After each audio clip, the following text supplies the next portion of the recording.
नमस्कार, मैं हूं मृगेंद्र पांडे और आप देख रहे हैं विस्तार न्यूज। आज हमारी चर्चा बहुत महत्वपूर्ण विषय पर है। इसे आप विस्तार न्यूज के सभी डिजिटल प्लेटफॉर्म पर एक साथ देख सकते हैं।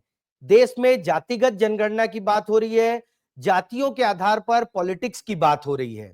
बिहार में विधानसभा चुनाव है, वहां अलग हंगामा है, लेकिन कांग्रेस एक नए तरीके से प्रयोग कर रही है, नए तरीके से पार्टी को खड़े करने की दिशा में काम कर रही है। आज उसी पर विस्तार से चर्चा करेंगे कि आखिर कांग्रेस के जो नेता हैं, नेता प्रतिपक्ष हैं राहुल गांधी, वो क्यों अलग अलग समाज, अलग अलग जाति के लोगों से मिल रहे हैं, उनके मिलने के पीछे क्या मोटिव है, और राहुल गांधी क्या इन नेताओं से मिलने के बाद एक नई कांग्रेस खड़ी करते नजर आएंगे।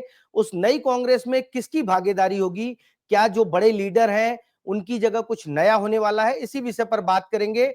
सबसे पहले आप हमारी रिपोर्ट देखिए, रिपोर्ट देखने के बाद चर्चा को आगे शुरू करेंगे।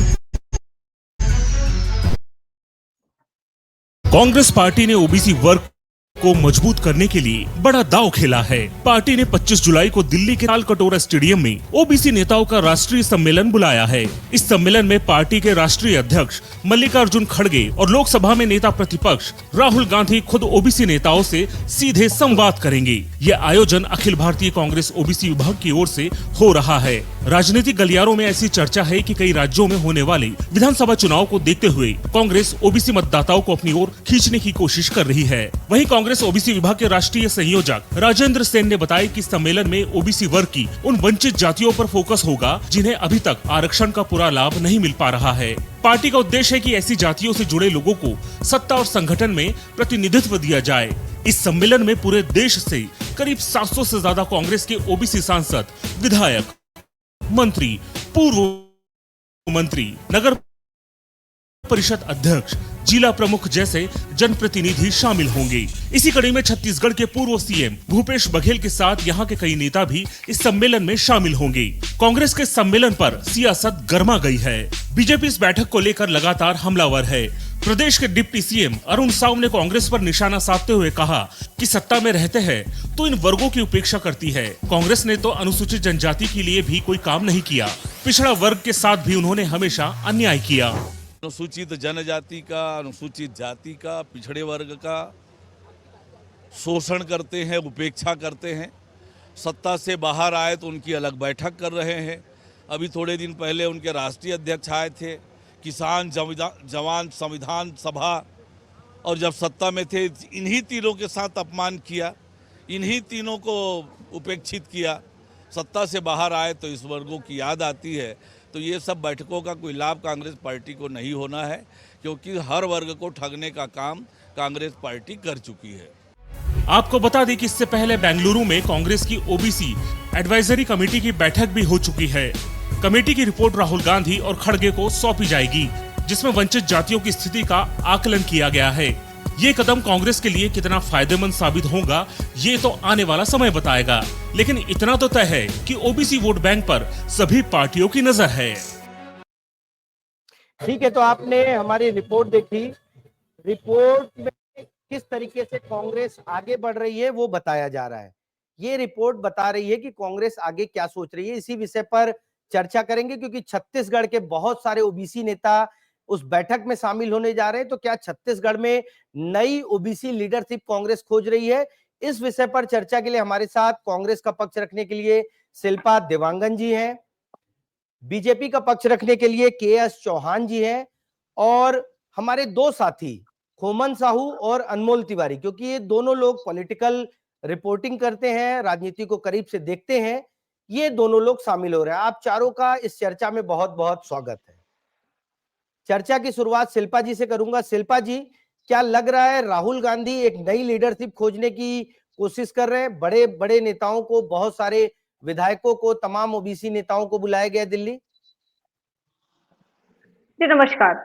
सबसे पहले तो मैं एक बात स्पष्ट कर देती हूँ कि नए लीडरशिप और पुराने लीडरशिप, इस तरीके की बातें जो है ये मनगढ़ंत है। बैठक होना एक सामान्य प्रक्रिया है संगठन को सृजन करने के लिए, संगठन को मजबूत करने के लिए।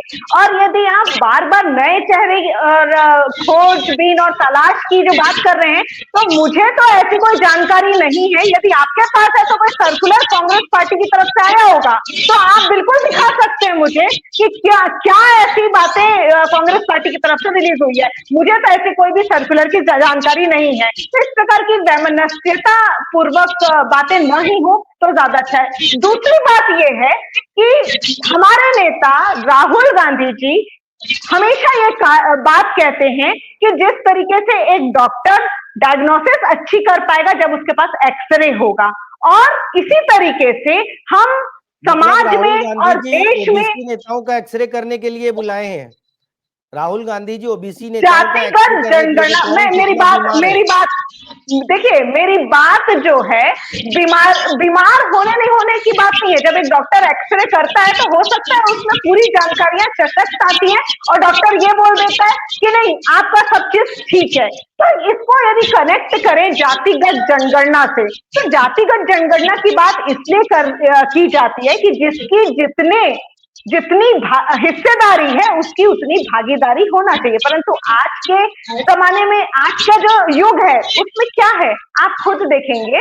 पूरे देश की बात कर लूं, छत्तीसगढ़ राज्य की नहीं, पूरे देश की बात करूं तो ओबीसी समुदाय बहुत अधिक मात्रा में है, परंतु उनकी जो हिस्सेदारी है वो बहुत कम दिखाई देती है। किस चीज में हिस्सेदारी? नीति निर्णायक चीजों में, सत्ता में हिस्सेदारी, बहुत कम हिस्सेदारी दिखाई देती है। तो ये दोनों में बैलेंस होना चाहिए। इसी नीति ठीक के है, साथ, इसी ठीक है, स्पष्ट नीति चौहान के जी। साथ कांग्रेस पार्टी जो है वो हमेशा चलती आ रही है और आज भी बैठ के यही सामान्य प्रक्रिया को आगे बढ़ाती हुई नजर आ रही है। इसमें कोई ठीक है शिल्पा वैमनस्यता जी, वाली ये बात ही नहीं नजर आ रही है। नहीं, कोई वैमनस्यता नहीं है। तो हर पार्टी का काम होता है और नई लीडरशिप को खोजे, लेकिन इसमें आप वैमनस्यता देख रही हैं तो अलग बात है। के एस चौहान जी, राहुल गांधी ने सभी ओबीसी लीडर को बुलाया है दिल्ली, तो बीजेपी को क्या लगता है, क्या करेंगे राहुल गांधी? देखिए, ये इनका इंटरनल मामला है, अपनी पार्टी का इंटरनल मामला है। लेकिन राहुल गांधी जी या कांग्रेस पार्टी जिस तरीके से, जिस वे में चल रही है, वो वे ही अलग है। क्योंकि सत्ता से जनता के पास नहीं जाया जाता, जनता के द्वारा सत्ता पर आया जाता है।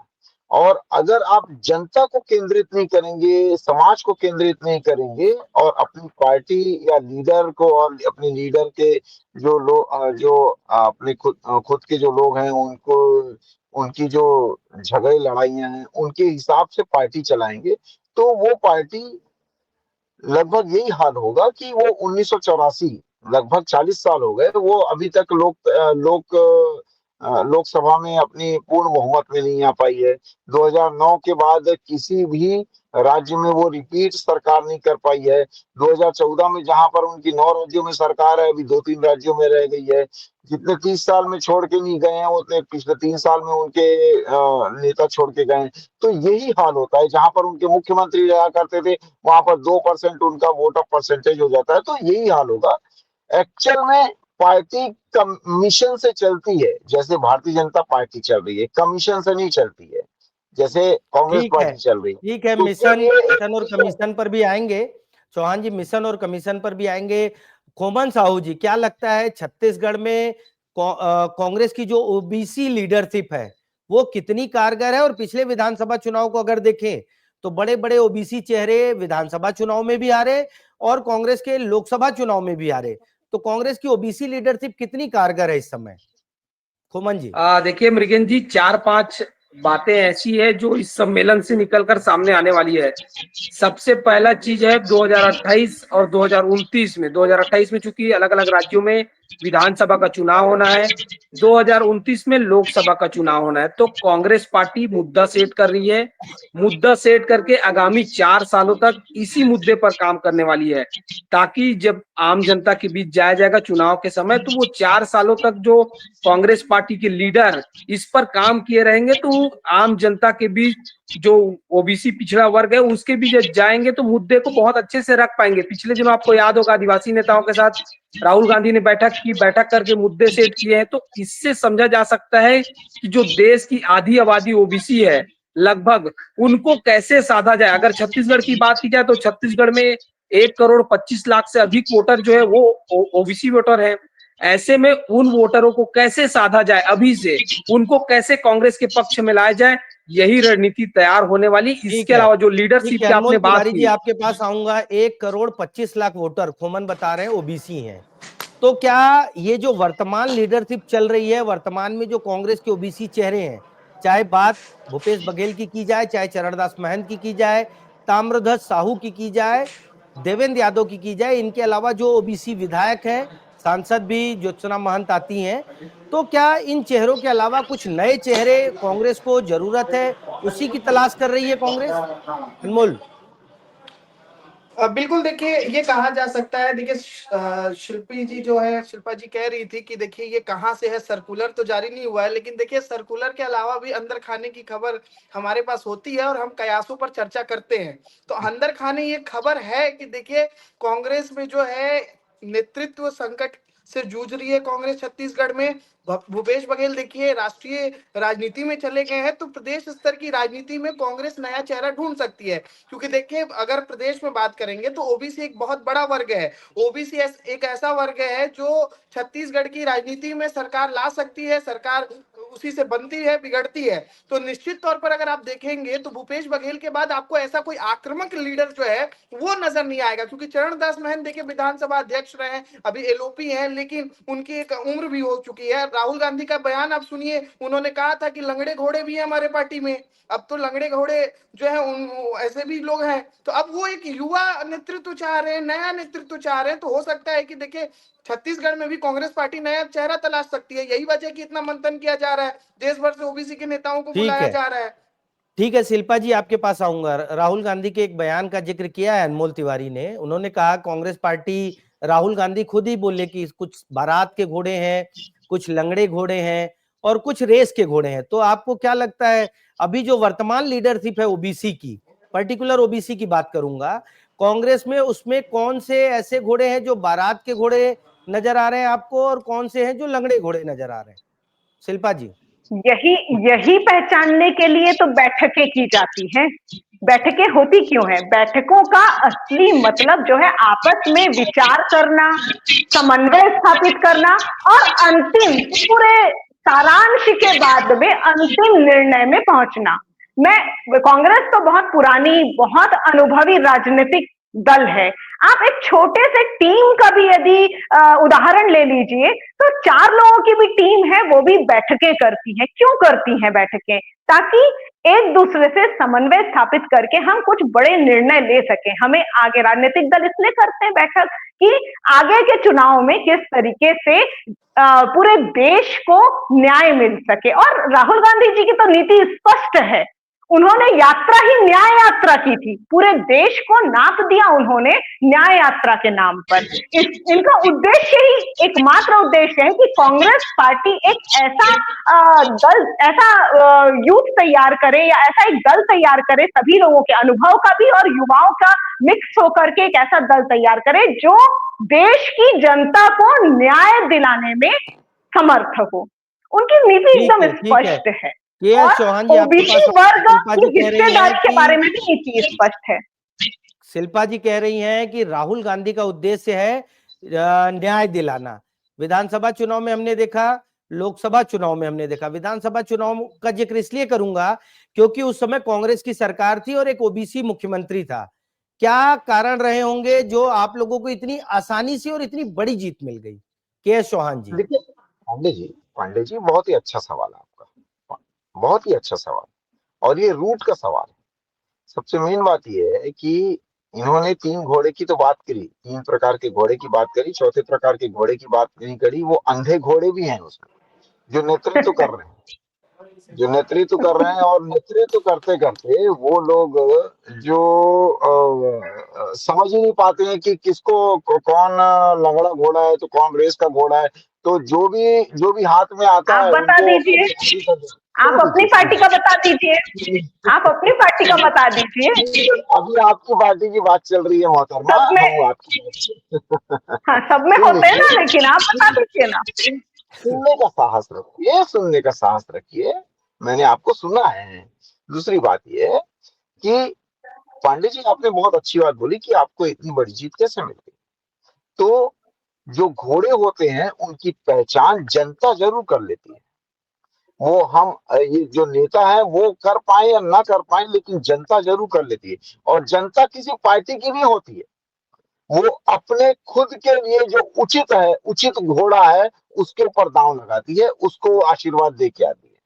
और वो जो काम कर सकता है और जो हमारे देश के लिए, जो हमारे प्रदेश के लिए, जो हमारे समाज के लिए सही हो सकता है, जनता बहुत ज्यादा स्मार्ट है, बहुत ही ज्यादा स्मार्ट है। उनको वो इतनी स्मार्ट है कि वो आपको कुछ नहीं बोलेगी, लेकिन समझती सब है। तो इसी के आधार पे वो जाके अपना निर्णय लेके आती है, जिस हिसाब से उन्होंने पिछले 17 महीनों में 4 बार निर्णय दिया है भारतीय जनता पार्टी के पक्ष में, और सभी सभी स्थानों पे कांग्रेस को हराया है। क्यों ऐसा होता है कि सभी स्थानों पे कांग्रेस आ रही है? अब एक बात बताइए कि अगर मान लीजिए कि ओबीसी वर्ग, छत्तीसगढ़ के जो नेता हैं भूपेश बघेल जी, वो ओबीसी वर्ग से आते हैं, ठीक है। उनके रहते हुए ओबीसी ओबीसी जो ओबीसी बहुल्य इलाका भी है, वहां पर भी कांग्रेस हारी है। ऐसा क्यों? तो आप जनता को आप बेवकूफ मत समझिए, जनता बहुत ज्यादा स्मार्ट है। और कुल जनता मिलाकर कांग्रेस के ओबीसी लीडर समाज में ही प्रभावी नहीं है, ऐसा आप कहना चाह रहे हैं। खोमन जी साहू, बिल्कुल। आपके पास आऊंगा। आप जातिगत और सामाजिक समीकरण में भी ओबीसी वर्ग से आप खुद आते हैं और लगातार सामाजिक बैठकों में शामिल होते हैं। क्या कारण है कि कांग्रेस को ओबीसी वर्ग ने नकार दिया है? खोमन जी, एक बार और सवाल करिएगा थोड़ा सा। क्या कारण है कि कांग्रेस को ओबीसी वर्ग ने नकार दिया है? ओबीसी मुख्यमंत्री देने के बाद भी, क्योंकि इससे पहले ओबीसी कोई मुख्यमंत्री नहीं था। डॉक्टर रमन सिंह की 15 साल सरकार थी, पहली बार एक ओबीसी को कांग्रेस ने मुख्यमंत्री बनाया, और वो भारी बहुमत वाली सरकार बहुत बड़े अंतरों से हार गई। क्या कारण था? समाज ने नकार दिया पूरी तरह। देखिए, साहू समाज को जो मुख्यमंत्री बनाने की बात चर्चाओं में रही है कांग्रेस सरकार के दौरान, लेकिन बनाया जाता है जो वर्मा समाज से आते हैं। और दूसरी चीज कुर्मी बता रहा कुर्मी हूँ, देख, सबसे पहला जो साहू समाज है वो उसका लगभग जनसंख्या 25 लाख के समथिंग है। दूसरा जो यादव समाज है उसका जनसंख्या लगभग 23 लाख है। ऐसे में अब भारतीय जनता पार्टी तो अलग तरीके से रणनीति में चल रही है, लेकिन कांग्रेस पार्टी अब चाहती है कि इन समाजों से जो लोग हैं वो आ गए हैं। सबसे बड़ा चीज है कि जो देवेंद्र यादव राहुल गांधी के काफी करीबी भी माने जाते हैं।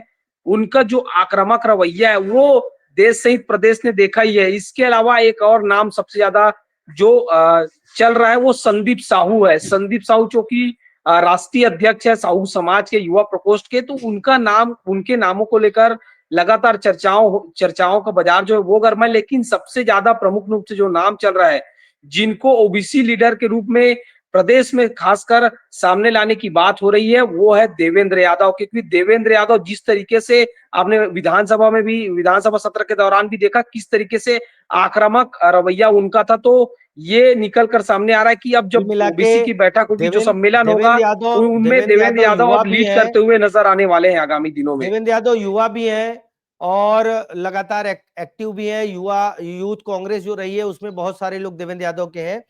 खैर, अभी लीडरशिप नहीं खोजी जा रही है, नए लीडर पैदा करना है, ये तो लीडर ऑलरेडी है। अनमोल, क्या लगता है कांग्रेस की ये जो पूरी कवायद है, राहुल गांधी क्योंकि अनुसूचित जनजाति वर्ग के नेताओं से मिल चुके हैं, इस बार ओबीसी वर्ग से मिल रहे हैं, क्या लगता है इस पूरी कवायद में राहुल गांधी क्या तलाशना चाहते हैं और उनको छत्तीसगढ़ से कितना फायदा होगा इस पूरी कवायद का? ब्रिकेन जी, आप इसको समझिए, कुछ दिन पहले जो है आदिवासी नेताओं के साथ बैठक होती है, अब देखिए ओबीसी नेताओं के साथ बैठक हो रही है। अपना गुजरात में कांग्रेस का सम्मेलन हुआ था, अधिवेशन हुआ था, माफ कीजिएगा, उसमें ये पास हुआ कि ज्यादा से ज्यादा युवाओं को मौका दिया जाएगा, ज्यादा से ज्यादा युवाओं को जो है पार्टी में तवज्जो दी जाएगी। अब देखिए, आप अगर युवाओं को देखिए, वो साधे यहाँ पर आप देखिए आदिवासी के साथ बैठक किए, नेताओं के साथ, फिर ओबीसी नेताओं के साथ, और जिला अध्यक्षों की जब बारी आती है चयन की, तो वो कहते हैं कि देखिए ऐसे लोगों को मौका दिया जाएगा जो ग्रास रूट लेवल से जुड़े हुए हैं और उनके पास ज्यादा शक्तियां इस बार जो है कांग्रेस पार्टी देगी। कुल मिलाकर अगर आप पूरे सिनेरियो को देखेंगे तो Congress party grass root level पर मजबूत होना चाहती है। राहुल गांधी चाहते हैं कि ऐसे नेता बाहर निकल कर आए कांग्रेस पार्टी में जो नेतृत्व करे, जिनके पास डिसीजन मेकिंग का पावर हो, जो राहुल गांधी को लेकर के कोऑर्डिनेशन बना करके जो है पार्टी को मजबूत करे, क्योंकि पार्टी के पास अभी चुनौती यही है कि ग्रास रूट लेवल पर ऐसे नेता नहीं है जो पार्टी को और संगठन को मजबूत कर रहे हैं। इसी वजह से कांग्रेस को लगातार चुनाव में हार का सामना करना पड़ ठीक रहा है, है। तो सभी ठीक है अनमोल। शिल्पा जी आपके पास आऊंगा। जोधपुर में अधिवेशन हुआ, उसमें उसमें ये हुआ, कांग्रेस ने तय किया कि परिवारवाद से बाहर निकला जाएगा, नए लीडरशिप खोजे जाएंगे। अभी जो पिछले लगातार आप लोगों के कार्यक्रम हो रहे हैं, सम्मेलन हो रहे हैं, उसमें ये हो रहा है कि जिला अध्यक्षों को मजबूत किया जाएगा। लेकिन ये जो जमे जमाए नेता है, चाहे आप डॉक्टर चरणदास महंत की बात करें, चाहे ताम्रध्वज साहू की, या तमाम लोगों की, जो जमे जमाए नेता हैं, क्या वो अपने प्रभाव क्षेत्र में ऐसे नेताओं को आगे आने देंगे जिसकी कल्पना राहुल गांधी कर रहे हैं? और इनका अगर वहां नए नेता आ जाते हैं तो इनका क्या भविष्य होगा? शिल्पा जी। देखिए, राजनीति में संगठन सर्वोपरि होता है। जो भी राजनीति में है, शीर्ष नेतृत्व हो, नेता हो, विधायक हो, पद में हो, नहीं हो, जो चुनाव लड़ने वाले हैं या जो कार्यकर्ता है, सभी के समन्वय से जो राजनीतिक दल तभी मजबूत हो पाएगा जब संगठन मजबूत होगा। और मुझे लगता है कि हर एक नेता अच्छी तरह से जानता है कि संगठन सर्वोपरि है, चाहे हम जैसे लोग हों, चाहे आप मीडिया के साथी हों। संगठन को मजबूत करने की दिशा में राहुल गांधी जी और हमारे जो नेता हैं, वो सभी एकजुटता के साथ कार्य कर रहे हैं। रही चुनाव की बात, हर चुनाव के बाद, चाहे चुनाव में जीत हो चाहे हार हो, हर राजनीतिक दल अपनी समीक्षा करता है, एक आकलन करता है। आकलन करने के लिए जगह जगह पर समय समय पर बैठकें बुलाई मेरा जाती है, सवाल ये अलग अलग है, समुदाय। शिल्पा जी, मेरा सवाल ये है मैं आ रही कि हूँ उसी राहुल में। गांधी कहते हैं कि जिला अध्यक्षों को मजबूत किया जाएगा, नए जिला अध्यक्ष निश्चित बनाए रूप से। जाएंगे। उसमें उन्होंने ये भी कहा कि एसटी, एससी, ओबीसी को हम ज्यादा हिस्सेदारी देंगे। क्या आपके जमे जमाए नेता उन नेताओं को उभरने देंगे, पनपने देंगे, जिलाध्यक्ष की कुर्सी तक आने देंगे? और अगर वो आ गए तो उन नेताओं का क्या होगा? देखिए, सीधा सा एक लाइन का आंसर देती हूँ कि पार्टी अनुभव और युवा जोश दोनों के समन्वय से चलती है, और हर नेता ये बात जानता है। मैं फिर से कह रही हूँ कि ज्यादा हिस्सेदारी देंगे ऐसा राहुल गांधी ने कभी नहीं कहा। उन्होंने सिर्फ एक बात कही, जिसकी जितनी संख्या उसकी उतनी हिस्सेदारी, चाहे वो छोटे स्तर में हो चाहे वो बड़े देशव्यापी स्तर पे हो, संख्या जितनी है उसकी उतनी हिस्सेदारी है। और हर कोई इस बात को मानते हैं। और अभी अभी जो समय चल रहा है, हम सत्ता के लिए सिर्फ ओबीसी वोट हासिल करने के लिए हम बैठ के नहीं कर रहे हैं। मैं आपको स्पष्ट एक बात कह देती हूँ कि हम सिर्फ वोट की राजनीति अभी नहीं कर रहे हैं, उनकी हिस्सेदारी चाहते हैं, न्याय चाहते हैं। उनके साथ जो अन्याय हो रहा है, उनका आरक्षण खत्म करने, उन्हें दबे कुचले के कैटेगरी में डालने का जो कार्य हो रहा है अब आज के युग में, तो उनकी हिस्सेदारी बराबर हो, जिनकी संख्या जितनी है, वो राहुल गांधी चाहते हैं। मतलब कुल मिला के न्याय जो है वो राहुल गांधी जी का सर्वोपरि एक संदेश न्याय तो रहता है। टैगलाइन हो गई है राहुल गांधी की। लेकिन के एस चौहान जी आपके पास आऊंगा। शिल्पा जी ने कहा संगठन सर्वोपरि। आमतौर पे कांग्रेस में ये चीजें देखने को कम मिलती हैं। अगर किसी बड़े लीडर को साइड किया जाता है तो पार्टी छोड़कर चला जाता है। लोकसभा चुनाव के पहले हमने देखा कि करीब 50 बड़े नेता कांग्रेस के, जो जिनको टिकट नहीं मिली या अन्य कारण से नाराज थे, चाहे विधानसभा की टिकट नहीं मिली चाहे लोकसभा की, वो भाजपा में शामिल हो गए। क्या लगता है राहुल गांधी की इस पूरी कवायद से कांग्रेस पार्टी को कुछ फायदा होगा? के एस चौहान जी। पूरा देश जानता है पांडे जी कि कितने इन लोग संगठन के सर्वोपरि मानते हैं। ये सत्ता से संगठन में आए, संगठन से सत्ता में नहीं आए। दूसरी बात ये है कि इसका सबसे बड़ा उदाहरण संगठन का तो आप ये समझ सकते हैं कि चौथी पीढ़ी है ये। चौथी पीढ़ी है जो राष्ट्रीय अध्यक्ष बन रही है कांग्रेस में, चौथी पीढ़ी। ये संगठन का सबसे बड़ा उदाहरण है, इनके संगठन सर्वोपरि है। और उसके बाद 3-3 बार नेता हारते हैं और उसको चौथी बार टिकट मिलती है उसी विधानसभा से। ये संगठन की इनकी एक और उदाहरण है जो जितना ये संगठन सर्वोपरि बोलते हैं। दूसरा बात ये है कि 2019 में ये लोग चुनाव हारे थे, उसके बाद एक बहुत ही महत्वपूर्ण बैठक होती है जिसमें प्रशांत किशोर जो है इनके जो सलाहकार बन के आते हैं, और वो ये सिर्फ ये बोलते हैं कि जो आपका जो राष्ट्रीय अध्यक्ष है वो गांधी परिवार का ना हो, दूसरी पार्टी का हो, या जो अभी जो INDIA जो इन्होंने गठबंधन बनाया है उसमें कांग्रेस पार्टी का राष्ट्रीय अध्यक्ष ना हो, तो उस बात को इन्होंने सिरे से खारिज कर दिया। संगठन को अगर देखना है तो आप ये देखिए कि भारतीय जनता पार्टी की दूसरी पीढ़ी भी राष्ट्रीय अध्यक्ष है क्या? राष्ट्रीय अध्यक्ष छोड़ दीजिए, किसी का प्रदेश अध्यक्ष भी दूसरी पीढ़ी है, वो भी छोड़ दीजिए, जिला अध्यक्ष भी दूसरी पीढ़ी का है क्या? तो ये होता है संगठन। संगठन में ये हम तो पता हमारे रहता तो हैं, तो हम तो हमारे तो हैं। यहाँ तो ये संगठन वाला किस्सा ही खत्म है। मोहतरमा चौथी पीढ़ी लिफाफा संस्कृति है, लिफाफा संस्कृति है। हम दो हमारे दो हैं सिर्फ। तानाशाह और लोकतंत्र में अंतर है। तानाशाही तरीके से चलने वाली राजनीतिक दल और लोकतांत्रिक तरीके से चलने वाले राजनीतिक दलों में अंतर है। बोलिए आप, मैं बोलूं अब? बोलिए बोलिए चौहान जी बोलिए। पांडे जी, आप गलत बोलेंगे तो मैं बोलूंगी। नहीं, मैं गलत बोल ही नहीं रहा हूँ मोहतरमा। आपने भी बहुत सारी चीजें बोली जिसमें मेरे को आपत्ति थी, अभी मैं आंसर दे रहा हूँ। ये डेकोरम थोड़ा सा मेंटेन करके चलेंगे तो अच्छा है, आप बहुत समझदार लेडी हैं।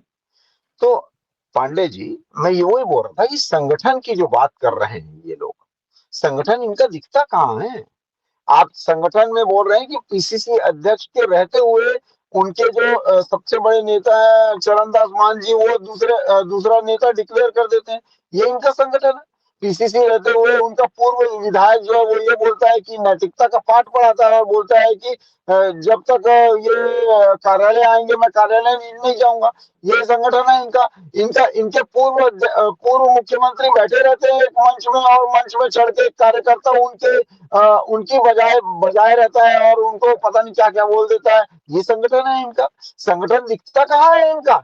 ये संगठन नहीं दिखता है, इसी वजह से बाकी सभी चीजें हो रही है और संगठन कहीं दूर दूर तक नहीं है। ये संगठन की बात तो जरूर करते हैं। अब मेरी एक बात हाथ फिलहाल की सुन लीजिए, आपकी कमीशन वाले संगठन आपके कमीशन वाले संगठन की मेरी एक बात सुन लीजिए।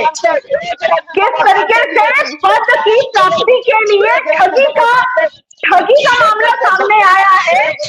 लाखों रुपए ठग लिए गए एक पद। आपकी पार्टी में तो पद अध्यक्ष बनाने के लिए पैसे देने की जरूरत पड़ रही है। ये आपको संगठन है, ये संगठन है आपका। ठगी का मामला सामने आ रहा है, चाहे OBC पद हो चाहे कोई भी पद हो। आपके कार्यकाल में आपकी सत्ता के दौरान जो है वो पद बिक जाते हैं, लाखों रुपए में बिक जाते हैं। लाखों रुपए में पद बिकने का जो कमीशन खोरी सामने आया है उसके बारे में भी आप कुछ कह दीजिए, बता दीजिए जनता को किस तरीके से आप पैसे के लेन देन करके पद खरीदी और बिक्री करते हैं। पैसों के लेन देन करके आपको न्याय से कोई मतलब नहीं है, सम्मान से मतलब नहीं है। शिल्पा जी आगे बात कर लेंगे। आज विषय है कांग्रेस का जो राहुल गांधी ने कांग्रेस के OBC नेताओं को बुलाया है। समय क्योंकि समाप्त हो रहा है, हम लोग थोड़ा लेट हो गए, इसलिए आज इस चर्चा को यहीं विराम देंगे। देखना ये होगा कि राहुल गांधी जो बैठक बुलाए हैं उस बैठक के बाद क्या कांग्रेस में कुछ बदलाव नजर आता है, कांग्रेस की जो OBC लीडरशिप है या जो नए लोगों की तलाश है उसमें कुछ फायदा हो पाता है, और राहुल गांधी क्योंकि सबसे बड़े नेता है कांग्रेस के, उनकी बैठक के बाद छत्तीसगढ़ में उनकी बैठक का कितना असर हो पाता है, इन सब पर हमारी नजर रहेगी। आज की चर्चा में शामिल होने के लिए KS चौहान जी आपका बहुत बहुत धन्यवाद, शिल्पा देवांगन जी आपका धन्यवाद, अनमोल तिवारी और खोमन साहू आपका भी बहुत बहुत धन्यवाद। आज की चर्चा को यहीं विराम देते हैं। नमस्कार।